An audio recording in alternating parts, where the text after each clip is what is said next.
everybody's got their preference. What do we have coming up next? Okay, so I want to talk to one more thing real quick. This is because this goes back into the how this sort of some of these conservative views sort of permeate in finance through Worthington's law, the more money equals better than kind of thing, and how people are, and it's how you sort of then view and address the world gets stuck in this bubble where you're not looking at it from a financial perspective, you're looking at it from a political perspective, and then you're trying to make the finances or the financial analysis fit whatever your political view is, right? Or your social or religious view, which I think is a serious problem. And this one, they're going to talk about why so many men are not working today. And this is true, but their analysis is going to be really biased. So Ken, I was listening to our friend Mike Rowe's podcast the other day, and he had an author on. Real quick. So on the left is Ken Coleman. He's apparently the employment expert for Dave Ramsey. And it's Dave Ramsey on the right, financial expert Dave Ramsey. Here we go. Eberstadt or Eberstadt, I don't know how to pronounce it, but should listen to Mike pronounce it because with his wonderful pipes, he does a great job of pronouncing it, right? Yeah. But Mike has been sounding the same alarm that you and I have been sounding, particularly you, that we have what you were saying at the break is a social crisis evolving, and it's showing up in the unemployment numbers when we properly measure them. Now, this economist is a mathematician that did this book, How Things Work.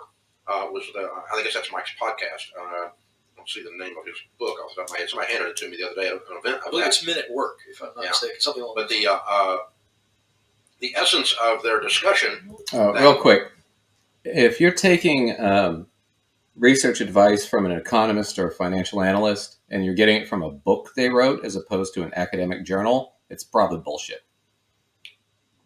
Because anybody can publish a book. A peer-reviewed journal is a lot harder.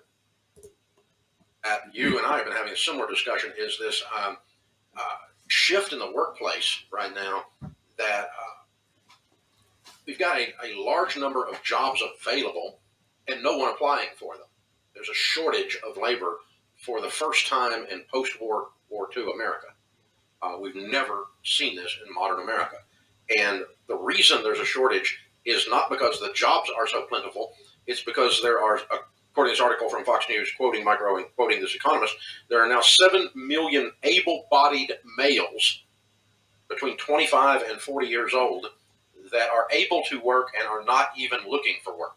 Yeah, it's correct. And it's staggering. And so the point here is that what's going on? This is causing massive economic problems. Before we look at the social, very quick glance here. When you have a gap in the jobs like we've had now for the last 2 years, then you've got real small businesses being hurt by this. Think about the restaurants in your small town. They can't find people to work, and it's affecting their livelihood. Then the other economic factor is, of course, we still see a war for talent. And so wages have gone up tremendously in the last 2 years, which has now led to a stubborn inflationary period that we were in. Now, that's the economic piece. Yeah. Wages in what kinds of jobs, though? That's the question.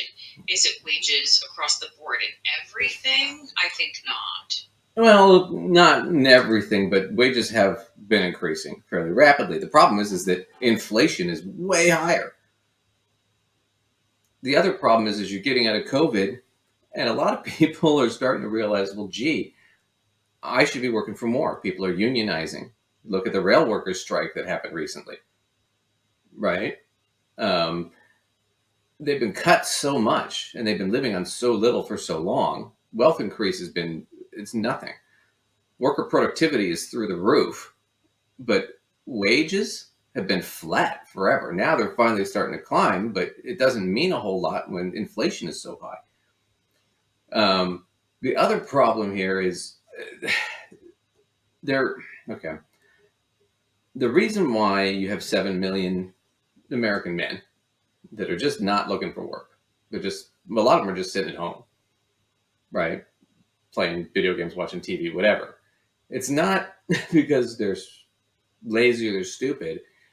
It's because, and this has been going on, this is not new. This has been going on for decades, that this has been increasing. And the White House, especially under Obama, they did a lot of research on this about 10, 12 years ago. And it's because you have a lot of guys that have either or dropped out of high school or barely made it through high school, and they can't get decent work, so they just gave up. And because the wages have been so terrible for so long, what are they going to do? They're going to go get a minimum wage job, like we talked about with the McDonald's thing, and you can't even survive off that. Right. So why not just give up? As opposed to what what they missed from a lot of that was, and I have an article, a Yahoo article I'll attach for you guys. The government's been talking, well, gee, if we did a better job of unemployment insurance, if we did a better job of job reallocation, of helping these guys get education so they can be more competitive, that would be a big step up. But we're talking about guys between 25 and 36 who just can't really compete in the job market. So what we're talking about is not, it's a systemic problem. It's not that they just don't care, don't want to work. It's that they're not really in a position that it does them any good. Right? You have to give some incentive to make it worth your while. Right. I mean, if you're telling somebody that you can work all of these hours at this particular type of job and you're still not actually going to be able to like make ends meet, then it's really pretty defeating. It's kind of a what's the point sort of situation. Right. You know? But if you're with them, they have the Worthington's Law mentality, which is your wealth and your amount of money is equal to what your worth is. Well, right. It doesn't mean these guys are worthless, in my opinion. My view, and this is just the economic reality, is they're valuable. We're just not utilizing them because we haven't given them the opportunity to be utilized. Which tells me that this is a societal issue and not a blame the individual issue. Especially when you're talking about 7 million guys like that. That's a big number. That is not a blip on the radar. That's not one guy who's just being a lazy shit. That's a systemic problem. There's something else there, and we already know what it is. Because these guys just didn't get the advantage. But that's what they're missing. And this idea that, yeah, go work for the restaurant or whatnot, doing what? Right? I'm going to go work for these restaurants and make shit. Oh, yeah, it's great for the restaurant owner. Sucks for me. I mean, social piece. What's crazy about this is that you've got 6.8 million people that last month, according to the latest jobs report and the Census Bureau, 100 million Americans weren't working last month. Now, half of them 100 million. 100 million, but half were working. No, hold on. No, we don't have 100 million unemployed. There's only 300 million in the whole state. You can say they were unemployed. I'm saying just not working, period. I'm just breaking the numbers down. Oh, yeah, like half are retired. Okay. Another 12% are dealing with some type of long-term illness, or disability. Okay. And then 5.6 million people saying, I don't want to go back to work because they're scared of COVID. And then the number is right at 7 million that are saying, I don't want to work. And those are the men. So the social factor that's going on here is you've got two factors. One, you've had decades and decades of entitlements. It starts with welfare. And then if you look at during COVID, where people were getting payments every week, every month. All right. So that's an entitlement where they're disincentivized to actually go back to work. And then, Dave, I think the fact that for decades we've literally taken the pain away from our kids. We've removed the struggle. And I don't say this with jest, but I think when you look at things like everybody gets a trophy for participation, and nobody learns the sting of failure. Nobody learns the sting of rejection. So what happens is... Okay. So there's the analysis. There's Worthington's Law in motion. Perfect example. If we just treat these people worse and take away any help, they'll work. The fact that we gave these people COVID checks to stay home so they wouldn't starve, that is why they don't want to work. Well, those COVID checks are gone. Right. Why would that make somebody not want to work now? That would make you not want to work then. Right. Because you're like, I don't want to get COVID, and I can stay at home and not get that, and I can continue to feed my family. You know. Well, and it's it's such a backwards way of thinking, because the reality is that if you give people help and opportunity, they're more apt to want to work.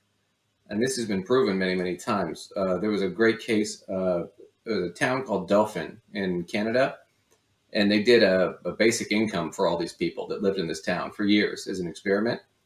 And this town had higher employment rates than almost every other town in all of Canada. So by giving people money every month for free, just here's money, more people worked. They had less problems with suicide. They had less problems with crime. People tended to work more hours. Why? Because there was a safety net there. They didn't have to worry. They weren't under stress all the time. If I'm in a position where I've got no benefit, no opportunity to really do much, and I'm always worried about, where my next meal is coming from, or if I get injured, if something's going to happen, it puts a lot of stress.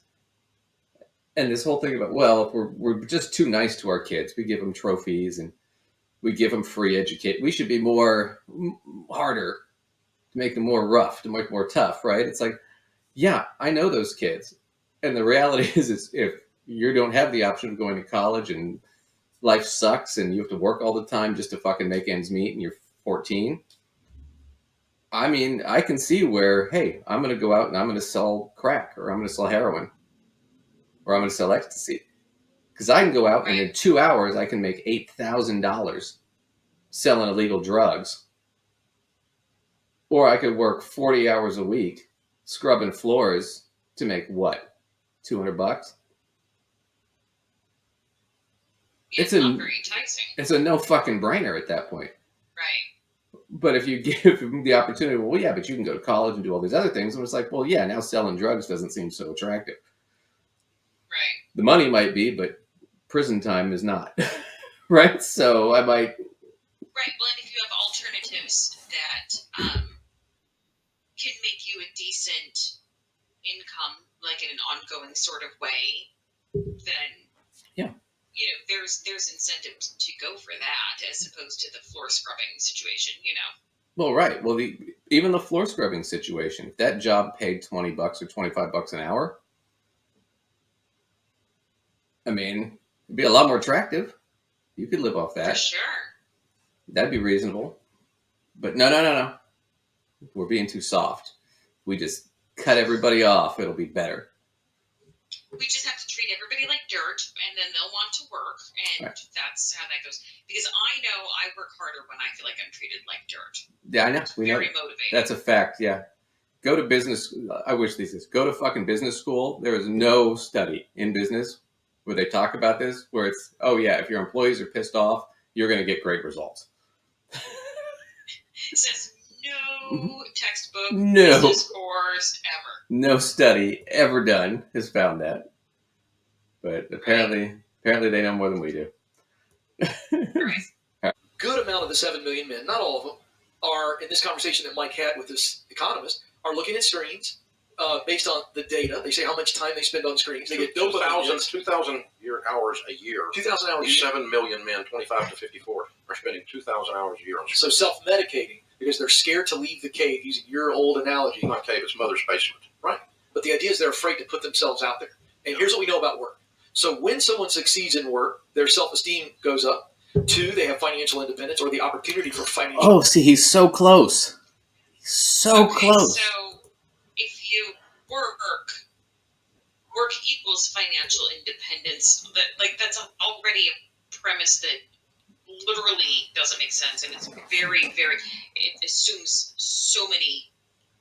But there was one word he said that was so important. If you succeed at work, then you have more confidence, more financial independence. If you're not succeeding at work, then why not just go home and watch TV?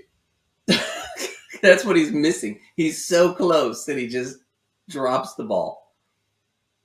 And literally spikes the ball in the 2-yard line. I mean, it kills me. But that's that too. But that's the whole problem.